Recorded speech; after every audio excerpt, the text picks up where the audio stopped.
Le cerveau humain. À sa surface, il y a une mécanique bien rodée des neurones et de nerfs parfaitement synchronisés pour permettre le mouvement, l'apprentissage, la défense et même le langage. Le cerveau humain ne se limite pas aux impulsions électriques des neurones. Cet organe contient la pensée des gens et les souvenirs du passé. D'aucuns disent même que le cerveau, c'est le siège même de l'esprit. Un petit accident sur le cerveau doit avoir des répercussions sur toute la vie d'un individu, disent les scientifiques. Il y a donc une nécessité de protéger le cerveau avant, pendant et après la conception d'un être humain. Il est 22h. Nous sommes ici sur l'avenue Cabinda jusqu'aux encablures de la maison de la radio. Dans un bar du quartier, un concert vient à peine de débuter, faisant un bruit énorme jusqu'au petit matin. Grâce à une caméra cachée, nous avons pu prendre la mesure de la souffrance que subissent les Kinois qui vivent dans des quartiers où il y a trop d'ambiance.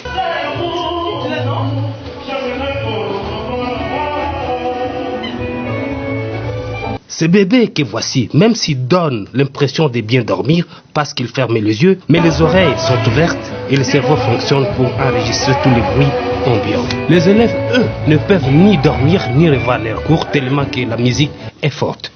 Eh bien, certains voisins à côté du bar ont tout simplement déserté leur domicile. Il y a trop de bruit. Dès qu'on dorme, il faut attendre qu'ils finissent leur concert. Et ils les finissent trop tard.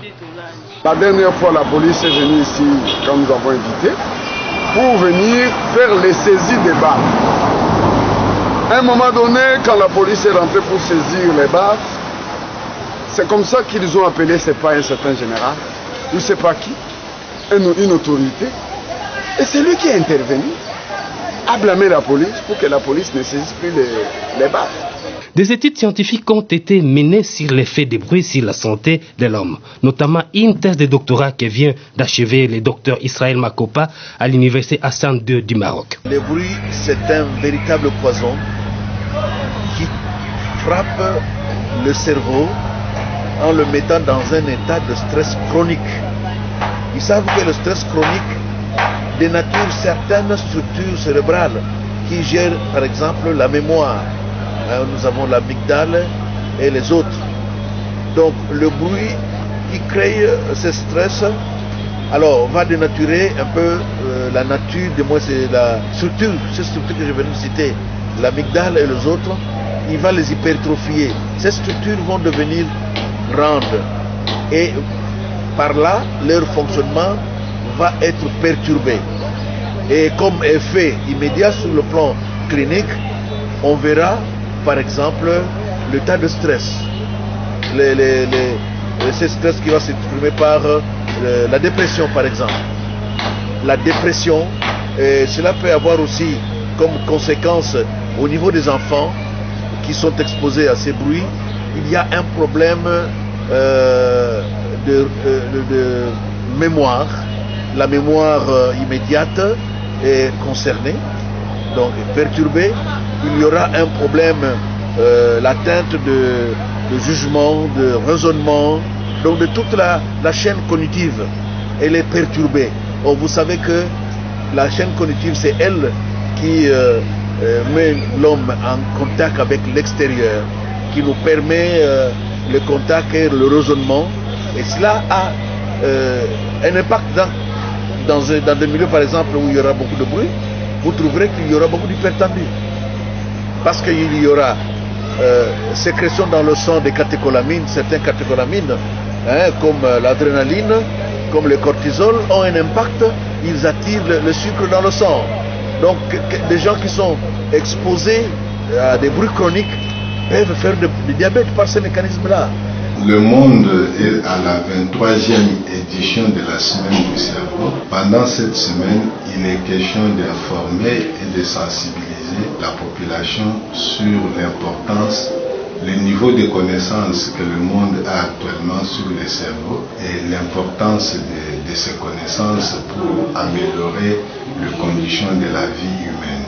Libro, qui est la société internationale qui regroupe les différents chercheurs sur les questions en matière avec le développement du cerveau, est beaucoup plus que présente maintenant en Afrique pour la simple raison que nous avons maintenant en fait comme président de la branche africaine de Libro celui qui vous parle.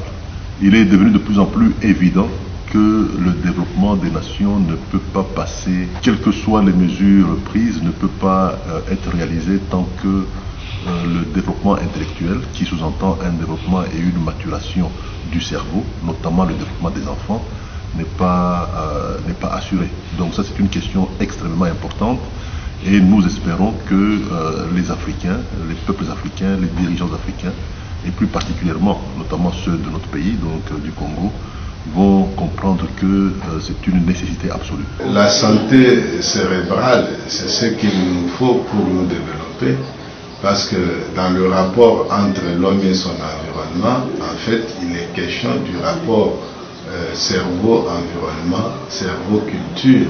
C'est le cerveau qui perçoit les conditions de l'environnement, traite les informations relatives à l'environnement et trouve des solutions aux différents problèmes qui se posent à l'homme par rapport à son environnement, comment transformer l'environnement pour le bien de l'homme. C'est le cerveau qui fait ce travail-là.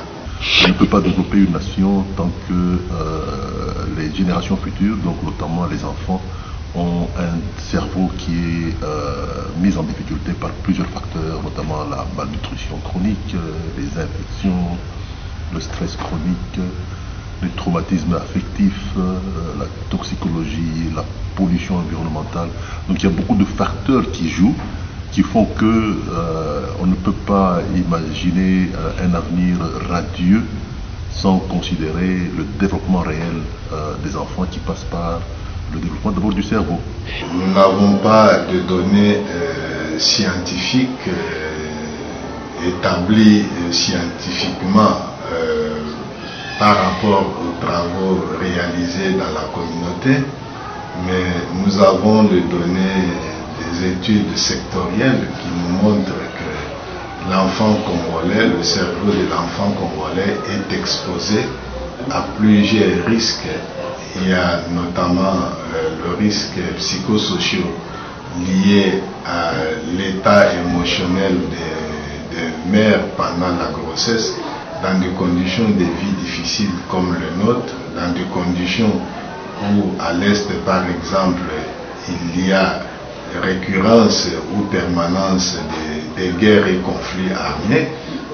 Vous avez le problème de malnutrition de la femme enceinte, malnutrition de la femme allaitante, la malnutrition chronique de l'enfant de 0 à 5 ans qui affecte pratiquement un enfant congolais sur 2. Et vous avez les conditions difficiles de naissance, le traumatisme à la naissance, vous avez des infections comme le paludisme et la malaria qui affectent le cerveau. Donc pour l'enfant congolais, pour le Congolais, dès le début de la vie, il y a plusieurs risques infectieux, risques toxiques, risques nutritionnels, risques traumatiques. Et puis actuellement, il faut ajouter les risques liés à l'exposition aux médias électroniques. La psychologie a un rôle très important à jouer dans la protection du cerveau de l'enfant, comme le cerveau de tout être humain. Nous disons que le ventre d'un bébé, d'un fœtus, qu'il soit garçon ou fille, nous l'appelons paradis. Dans ce paradis, tout est fait pour le bébé, pour le fœtus par sa mère. C'est pour dire que si la mère a de mauvaises pensées, a de mauvais comportements, a une mauvaise attitude vis-à-vis de ce fœtus, elle établit ce lien et ses pensées négatives, ses mauvaises pensées, son mauvais comportement, ces mauvaises paroles vont avoir une répercussion très importante sur le fœtus. Les études scientifiques l'ont prouvé que les pensées de la mère se transmettent au fœtus. Et il y a moyen, si vous le désirez, avec l'appui, l'assistance des spécialistes, une femme enceinte peut déterminer déjà ce que son bébé qu'elle porte peut devenir. Si elle veut que ce bébé devienne une virtuose musicale, on peut l'aider. Il y a des techniques scientifiques actuellement qui permettent aux femmes enceintes de préparer l'avenir et de terminer l'idéal de leur bébé. La personne adulte, vous savez que l'adulte congolais est concerné aussi par la malnutrition. L'adulte congolais est exposé aux problèmes de pauvreté. Donc nous sommes dans un milieu où le cerveau est soumis à plusieurs risques dès le début de la vie et tout au long de la vie. Père qui prend beaucoup de bière par exemple, comme la tradition le disait, qu'une femme enceinte pouvait prendre beaucoup de bière pour laver le bébé dans le ventre. Bon, c'est par ignorance que les gens acceptaient et le disaient. Aujourd'hui, on prouve le contraire. Il y a un proverbe qui est populaire. La jeunesse, c'est l'avenir de demain. Mais il faut que cette jeunesse soit préparée. Elle ne se prépare pas au milieu. Elle se prépare dès le début, comme je vous l'ai dit. L'avenir de l'enfant se prépare avant la grossesse, pendant la grossesse et après l'accouchement. Donc les trois moments-là, ce sont des fondements pour la vie, l'avenir d'un enfant, d'un bébé, d'une fillette ou d'un garçon. Donc préparons l'avenir de l'enfant de demain en soignant d'abord la femme, la mère qui porte le bébé. Au moment où elle tombe enceinte, quand elle reçoit, quand elle dit « je suis enceinte », il faut que cette grossesse soit préparée. Il faut que ce soit une grossesse désirée. Pour qu'elle ne soit pas une grossesse non désirée, qui donnerait au monde, qui mettrait au monde des enfants problèmes. Parce que tout enfant, issu d'une grossesse non désirée, tôt ou tard, présenterait des problèmes que seuls les spécialistes de la santé mentale sont capables de lire. L'Association pour la promotion des neurosciences qui opère depuis l'an 2000, et puis nous avons la Ligue congolaise de lutte contre l'épilepsie, et nous avons le réseau des ONG d'action en santé mentale. Toutes ces structures de la société civile ont décidé de s'atteler, notamment à partir de cette année, pour avoir un programme continu et permanent sur l'information et la sensibilisation concernant le cerveau. Et vous savez, il y a un agenda de la Ligue internationale de lutte contre le cerveau concernant l'épilepsie et les maladies neurologiques, l'agenda qui est en discussion actuellement pour que le monde entier, la communauté internationale s'engage dans la prévention, le traitement et les soins qu'il faut aux personnes qui souffrent d'épilepsie et de maladies neurologiques, donc la prévention et la protection en ce qui concerne la santé cérébrale. Libro, c'est une organisation qui veille à ce que les phénomènes qui affectent de façon négative le développement de l'enfant, donc en fait qui sous-tend même le changement de mentalité, sont bien compris par la mise en place de plusieurs pistes de recherche, de formation et de plaidoyer tel que nous le faisons pour le moment. Donc ça, c'est quelque chose qui est bien assis au niveau de Libro. Donc nous avons fait un effort pendant un certain temps, pendant maintenant plus de 10 ans. Vous avez couvert beaucoup d'activités de neurosciences au pays. Pendant plus de 10 ans, il y a des institutions importantes chez nous ici, comme le CNPP à l'Université de Kinshasa, qui est une institution très importante, qui a bien compris que c'est important de s'occuper de ces questions. Mais le défi qui reste, c'est qu'il faudrait maintenant qu'au niveau, et ça c'est pas seulement dans notre pays, au niveau des peuples africains, pour lesquels les différentes composantes de Libro sont en discussion avec nous, il faudra bien qu'au niveau des peuples africains, et notamment chez nous, que maintenant l'on passe à l'effectivité de ce qui est censé faire. Parce que le plus important, c'est pas seulement de comprendre que c'est important de le faire, mais le plus important, c'est maintenant, qu'est-ce que nous avons comme allocation des ressources, mécanisme d'intervention, suivi et assurance pour la durabilité de toutes ces actions qui peuvent mettre en place pour être sûr que le développement intégral de l'enfant congolais se fait comme il faut. Donc c'est une très bonne initiative, mais le changement de mentalité sera difficile à avoir tant que le soubassement même organique, quand je dis organique, ça signifie que tant que le cerveau lui-même, le développement de l'enfant, qui ne mange pas bien, qui est dans un milieu stressé, le cerveau de l'enfant n'est pas protégé. Tant que ce n'est pas protégé, ça sera difficile. Les neuroscientistes, qui sont les spécialistes du cerveau, disent qu'en tant Homo sapiens, les êtres humains ont les mêmes capacités intellectuelles, d'autant plus que les volumes crâniens Les nombres des neurones et même la taille du cerveau est les mêmes pour tous les êtres humains. Mais qu'est-ce qui fait la différence entre individus pour le développement du cerveau? Il y a un concept qu'on appelle exposome. Vous savez, ce que nous sommes, c'est par rapport à notre patrimoine génétique. Mais pour ce qui concerne le cerveau, ce patrimoine génétique offre une possibilité qui est évaluée à pratiquement 50% de dialogue ou d'interaction avec l'environnement. Donc quand nous venons au monde, notre cerveau est susceptible d'être endommagé par l'environnement. Or, c'est grâce au cerveau que l'homme se développe.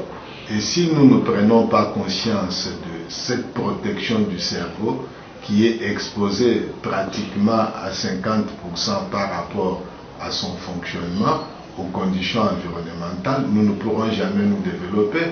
Et il faut protéger le cerveau de l'enfant de l'état de grossesse, donc pendant l'accouchement, après la naissance et tout au long de la vie de l'enfance, pour que nous ayons des personnes humaines capables de jouer le rôle optimal pour le développement. Poser la question sur l'optimisme ou le pessimisme, c'est trop dire. Mais il faut reconnaître une seule chose. C'est vous et moi qui avons produit ces colonnes. Ces colonnes sont nos produits. Ce ne sont pas les produits, ce ne sont pas les enfants de la rue, parce que vous avez fait croire aux gens qu'il y a des enfants de la rue. La rue n'a jamais mis au monde les enfants. Ces enfants ont des profils. Les enfants sont issus de familles. Ils ont leur père, ils ont leur mère, et ils ont le cadre familial dans lequel ils ont évolué avant de se retrouver sur la rue. Donc voilà, ces colonnes-là, ce sont nos produits.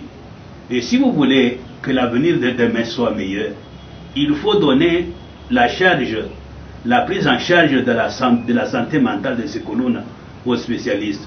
Je sais que ça va coûter cher, ça va prendre du temps, mais c'est la seule voie par laquelle il faut passer si on veut produire, changer le mental, le spirituel, le psychique de ces colonnes. Vous ne savez pas pourquoi ils fument du chanvre, mais il y a un spécialiste qui est capable de lire la vie de cet enfant et comprendre pourquoi il fume du chanvre, pourquoi il est agressif. Vous ne condamnez que l'acte parce qu'il tue, mais c'est un comportement. Ce comportement, quelle est sa naissance? Comment s'est-il développé et quelle est sa signification? Il faut les spécialistes pour lire la véritable signification de l'agressivité. Quelles sont les activités que vous avez organisées pendant cette semaine du cerveau? Oui, nous avons commencé par informer et sensibiliser les étudiants de médecine qui sont réunis dans un forum qu'on appelle Substances grises. Et avec ces étudiants de médecine, nous avons produit du matériel d'information et de sensibilisation, notamment 2 affiches concernant la santé cérébrale. Avec le même groupe des étudiants, nous avons réalisé une conférence par WhatsApp, ce qui était possible. Et puis nous avons aussi organisé une conférence débat avec les finalistes de médecine qui sont en stage au CNPP. La nutrition et l'environnement jouent également un rôle important pour le développement du cerveau. Le manioc reste un aliment important, mais il est important dans la mesure où il est bien utilisé. Et le manioc qui est utilisé pour la production des farines, qui constitue en fait la base de ce que nous appelons tous le foufou, le loup, et ainsi de suite, il ne peut produire une farine saine que s'il est bien traité. Ça signifie que s'il est trempé dans l'eau pendant 3 ou 4 jours, il est bien séché, on en fait une farine, en ce moment-là ça va. Mais si le manioc est cultivé par des populations qui sont affectées par une faim plus ou moins chronique, des gens qui n'ont pas d'autres ressources économiques pour survivre, qu'est-ce qu'ils font? Ils utilisent le manioc qu'ils trempent dans l'eau pour 1 ou 2 jours, et en ce moment-là, toutes les substances toxiques qui sont là-dedans se retrouvent dans la farine, ils en font un foufou qui intoxique les peuples, et les populations, les jeunes enfants, et ça devient un grand problème. Et si ces enfants se retrouvent de façon, sur le plan intellectuel ou bien sur le plan moteur, handicapés, c'est quelque chose peut-être qu'on ne peut pas voir comme ça. On peut bien voir une paralysie physique, mais quand quelqu'un est handicapé sur le plan mental et intellectuel, on peut ne pas voir ça, mais en fait ce sont des générations futures qui sont affectées. Et ça c'est un grand problème et nous espérons que le gouvernement congolais veillera de façon plus ou moins pratique et sérieuse sur ça.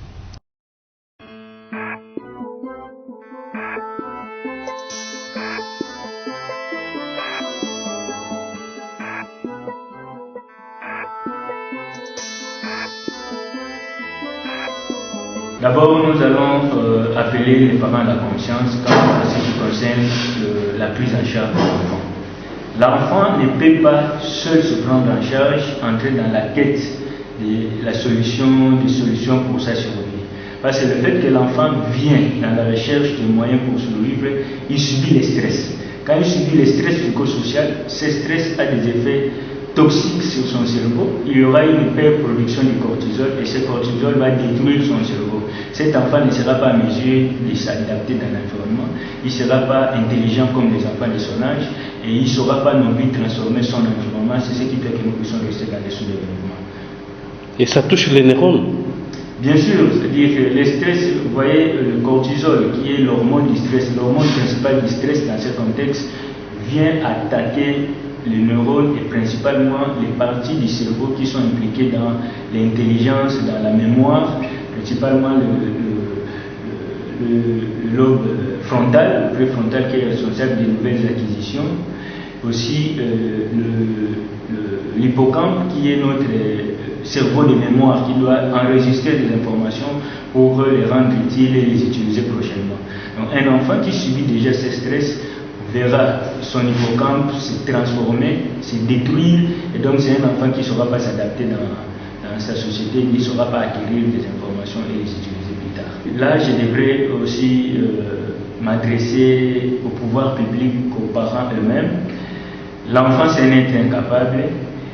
Essayons de le protéger dans la mesure où nous ne le soumettons pas dans les stress chroniques que déjà les Congolais vivent. Donc nous devons, l'État d'abord doit voir quelle est la particularité de la prise en charge de l'enfant pour que cet enfant soit utile pour cette nation. Et pour les parents, nous devons, dans la mesure où l'État n'est pas en mesure de nous prendre en charge, de prendre en charge l'enfant, les parents doivent faire ce qui est quand même à mesure d'être fait dans nos conditions, voir dans quelle mesure on peut protéger l'enfant, ne pas soumettre l'enfant au stress psychosocial, les laisser aller chercher l'argent, les laisser se prendre en charge. Donc ça sera une part de responsabilité énorme de la part des parents pour ce qui est de l'avenir de notre nation. Voilà. Les neurologues, les psychologues, les psychiatres ont un rôle important à jouer sur la protection du cerveau. Les psychiatres non seulement favorisent l'hygiène mentale, qui permet un bon développement, un bon fonctionnement du cerveau, mais en plus, il prend en charge les cerveaux qui sont confrontés à une difficulté. La première des choses à se former, c'est le cerveau, et le comportement de la mère est très très important donc pour l'avenir du cerveau, pour le fonctionnement du cerveau. D'abord, pendant la phase de développement, son comportement va nécessiter essentiellement à protéger le cerveau de l'enfant à travers sa manière de s'alimenter, son hygiène de vie. C'est important donc pour un bon développement du cerveau de l'enfant. Et ensuite, dans la vie de l'enfant, dans la vie après la naissance, la mère joue un grand rôle donc dans la protection du cerveau de l'enfant à travers l'alimentation qu'elle doit pouvoir assurer à l'enfant, à travers les relations affectives qu'elle doit entretenir à l'enfant, qui est essentiel au développement du cerveau de l'enfant. Que le CNPP dispose des compétences nécessaires donc, pour organiser donc, la protection du cerveau au Congo. Non, parce que le CNPP ne dispose pas des infrastructures adéquates et des moyens suffisants pour pouvoir accomplir sa mission normalement. Voilà un peu ce que je peux dire. Parce qu'il y a quelques années, au début, le CNPP avait été pris en charge totalement par la présidence de la République, qui lui a assuré une dotation suffisante, et l'hôpital psychiatrique du CNPP était au même niveau que les hôpitaux psychiatriques suisses. Mais venez voir aujourd'hui. Le CNPP fait quelque chose, le CNPP s'implique à travers des avis que nous donnons pour les organisations ou les structures qui entreprennent certains projets visant à protéger le cerveau de tout le monde, visant à assurer la bonne santé mentale de tout le monde. Donc nous sommes présents et nous apportons notre part d'expertise. J'ai omis de le dire, nous sommes en train de travailler avec les enseignants d'une école dans la commune de Barumbu pour essayer de voir comment sensibiliser les élèves de l'école primaire sur ce qu'est le cerveau et comment ils peuvent utiliser de façon optimale leur cerveau pour devenir des personnes humaines à part entière et capables de participer au développement de leur nation. Ça, c'est quelque chose qui devra être fait et c'est parmi les activités que nous avons prévues après la semaine du cerveau, je voudrais dire. Ce que nous avons réfléchi, donc le département de neurologie, en collaboration avec l'association pour la promotion des neurosciences à Promesse, avec la Ligue congolaise de lutte contre l'épilepsie, avec l'association nationale de santé mentale et avec d'autres ONG du réseau des ONG d'action en santé mentale, nous allons faire un programme d'information et de sensibilisation qui va couvrir toute une année, c'est-à-dire de ce mois de mars 2021 au mois de mars 2022, et nous aurons besoin de la contribution de la radio-télévision nationale et d'autres chaînes voilà, pour pouvoir réaliser cette activité. Pour le moment, nous avons un grand projet sur lequel nous nous sommes concentrés avec différents partenaires, notamment les universités américaines et l'université de Kinshasa. C'est le projet que vous connaissez peut-être bien sur le Konzo qui a tant duré dans le pays, qui est en rapport avec la toxicité du manioc. Le manioc qui est un aliment de base pour plusieurs millions de personnes. Ça affecte le cerveau aussi. Et la toxicité du manioc dans les populations qui sont meurtries par la faim chronique, qui ne font pas le ruissage, qui ne traitent pas le manioc de façon correcte, se retrouvent avec des enfants et des jeunes femmes en âge de procréation intoxiqués, et ces enfants présentent des troubles majeurs de développement et des troubles intellectuels, mais en fait, évidemment, qui sont expliqués par une atteinte massive au niveau du cerveau. Et ça, c'est un grand problème sur lequel nous avons travaillé depuis maintenant plus de 20 ans, mais pour lequel nous cherchons encore des pistes pour voir comment mobiliser les différents acteurs pour que effectivement des solutions soient prises. Parce que nous avons compris le problème, nous savons ce qui se passe, mais jusque-là, le phénomène persiste.